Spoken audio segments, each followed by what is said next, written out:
इसी दिवस को मनाने के लिए आप लोग यहाँ पे आए हैं और आप सबका सादर स्वागत है। तो सबसे पहले आज 26 जनवरी के बारे में मैं आप सभी को बताने जा रहा हूँ, इसका क्या महत्व है हमारे लिए। तो आज ही के दिन 26 जनवरी 1950 को हमारे देश का संविधान लागू हुआ था। हमें आज़ादी 15 अगस्त 1947 को मिली, लेकिन आज़ादी मिलने के बाद हमारे सामने बहुत सारे चैलेंज थे। चैलेंज ये था कि आज़ादी तो हमें मिल गया था, लेकिन हमें अपने देश को कैसे चलाना है इसका किसी के पास अनुभव नहीं था।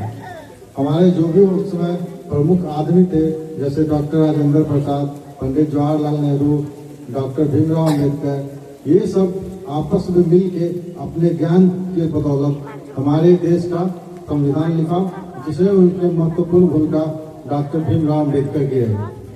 इन्होंने अथक प्रयास करके हमारे देश का नियम एवं कानून कायदा कैसे चलाना है हमारे देश को, इसके बारे में इस बुक में लिखा गया है, जो जिसे हम लोग अपने देश का संविधान कहते हैं।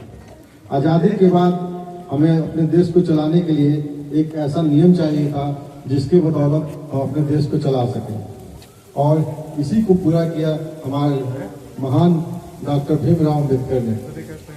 ये बुक, ये संविधान 26 जनवरी 1950 को पूरे भारत में लागू कर दिया गया, और इसी दिन से हमारा एक अपना कानून हो गया और हम पूर्णतः एक गणतंत्र देश बन गए।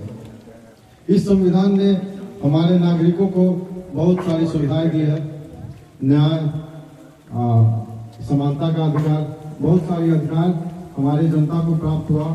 और इस दिन से असली आज़ादी हमें 26 जनवरी 1950 से अपना कानून मिलने के बाद हम लोग अपना शासन करने लगे। इसी दिन को याद करने के लिए हम अपने महान स्वतंत्रता सेनानियों को भी याद करते हैं इसी दिन, जैसे महात्मा गांधी, पंडित जवाहरलाल नेहरू, सुभाष चंद्र बोस, चंद्रशेखर आजाद।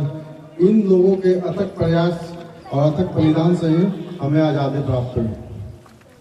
तो इस दिन को सेलिब्रेट करने के लिए हम लोग यहाँ आए हैं और उन स्वतंत्रता सेनानियों को याद करने के लिए आए हैं। आशा है आप लोग हम अपनी आज़ादी को बचाए रखेंगे। बहुत बहुत धन्यवाद।